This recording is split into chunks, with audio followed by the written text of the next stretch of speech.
आपण पाहत आहात जन आवाज न्यूज मराठी। आपली माती आपली माणसं।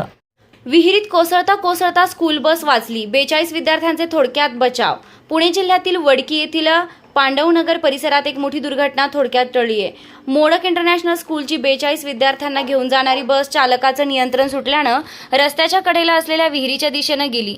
बसनं विहिरीचा कठडा तोडला, त्यामुळे काही क्षण परिसरात भीतीचं वातावरण निर्माण झालं।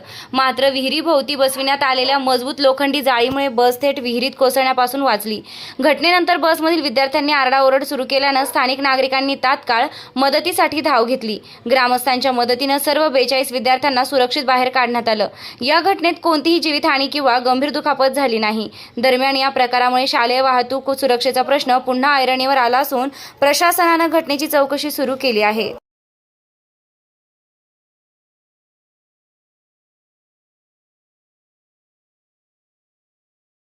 ताज्या अपडेटसाठी जन आवाज न्यूज मराठीला लाईक, शेअर आणि सबस्क्राईब करा। धन्यवाद।